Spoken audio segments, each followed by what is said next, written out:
मुगल राजकुमारों में दारा शिकोह मुमताज महल और शाहजहां का सबसे बड़ा पुत्र तथा औरंगजेब का सबसे बड़ा भाई था। दारा शिकोह का जन्म 20 मार्च 1615 में हुआ।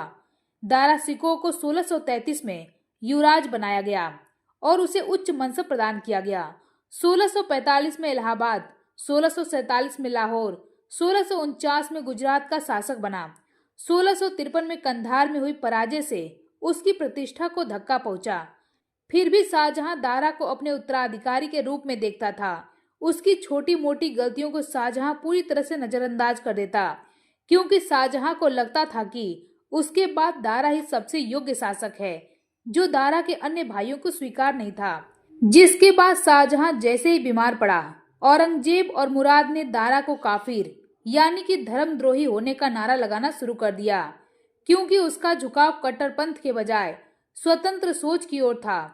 वह कहता है कि सनातन धर्म में ईमानदारी, पवित्रता, सद्भावना, दया, धैर्य, सहनशीलता, आत्मसंयम, उदारता और तप जैसे गुणों का महत्व है, जबकि इस्लामिक विचारधारा इन गुणों से रहित था। दारा की यही सोच औरंगजेब को नागवार गुजरी और अंत में यह कलह इतना बढ़ गया कि औरंगजेब ने युद्ध का रास्ता चुन लिया। कहा जाता है कि औरंगजेब को बस एक मौका चाहिए था और वो मौका मिला शाहजहां के बीमार होने पर। शाहजहां जैसे ही बीमार हुआ, औरंगजेब ने आगरा पर चढ़ाई कर दिया और शाहजहां को कैद कर लिया। जिसके बाद औरंगजेब और दारा के बीच 2 बार युद्ध हुआ। पहला आगरा के सामूगढ़ में 1658 में हुआ था और फिर अजमेर के निकट देवराई में 1659 में हुआ था। दोनों ही युद्धों में दारा शिकोह पराजित हुआ। हालांकि जंग हारने के बाद दारा मैदान छोड़कर भाग गया, लेकिन औरंगजेब ने दारा को गिरफ्तार कर लिया और षड्यंत्र रचकर उसकी गर्दन कलम करवा दी। औरंगजेब सिर्फ दारा शिकोह की हत्या से खुश नहीं हुआ, उसने हत्या के बाद क्रूरता की सारी हदें पार कर दी। एक भाई के साथ ऐसी क्रूरता भारतीय इतिहास में देखने को नहीं मिलती जो औरंगजेब ने किया। उसे दारा को मारने के बाद भी खुशी नहीं मिली, तो उसने दारा का कटा हुआ सिर जेल में बंद अपने पिता शाहजहां को भिजवा दिया। वहीं दारा का बड़ा पुत्र भी औरंगजेब की क्रूरता का भाजन बना और छोटा पुत्र ग्वालियर के जेल में कैद कर लिया गया।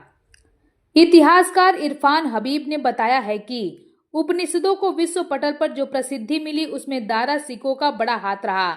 दारा शिकोह ने हिंदू मुस्लिम धर्मों के बीच की खाई को पाटने के लिए कई प्रयास किए।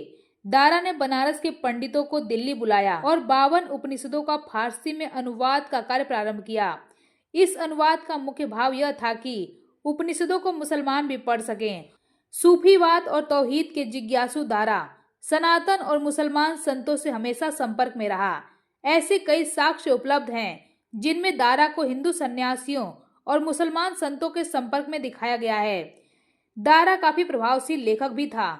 साफिनात अल औलिया और साकिनात अल औलिया उसकी सूफी संतों के जीवन चरित्र पर लिखी हुई पुस्तकें हैं। 52 उपनिषदों का फारसी भाषा में अनुवाद उसने सिरे अकबरी सबसे बड़ा रहस्य में किया है। वेदांग दर्शन और पुराण शास्त्र से उसके संपर्क का परिचय उसकी अनेक कृतियों से तथा उसके द्वारा अनुवादित साहित्य से मिलता है। दारा का विश्वास था कि वेदांत और इस्लाम में सत्यान्वेषण के संबंध में शाब्दिक के अतिरिक्त और कोई अंतर नहीं है। दाराकृत उपनिषदों का अनुवाद 2 विश्वास पंथों इस्लाम और वेदांत के एकीकरण में महत्वपूर्ण योगदान है। लेकिन कुछ समय के बाद राजनीतिक परिस्थितियों के कारण दारा ने नास्तिकवाद में रुचि लेना शुरू कर दिया। हालांकि यह निश्चित नहीं रहा। बाल्यकाल से ही उसमें आध्यात्म के प्रति लगाव था। वहीं कुछ कट्टरपंथी मुसलमान उसे धर्मद्रोही मानते थे। उसे धर्मद्रोही करार दिए जाने का मुख्य कारण था उसकी सर्वधर्म सम्मिश्रण की प्रवृत्ति, जिससे धर्मगुरुओं को इस्लाम की स्थिति के क्षीण होने का भय था। यही कारण था कि औरंगजेब ने उसकी हत्या करवा दी। साल 2017 में दिल्ली के डलहौजी रोड का नाम बदलकर दारा शिकोह मार्ग कर दिया गया।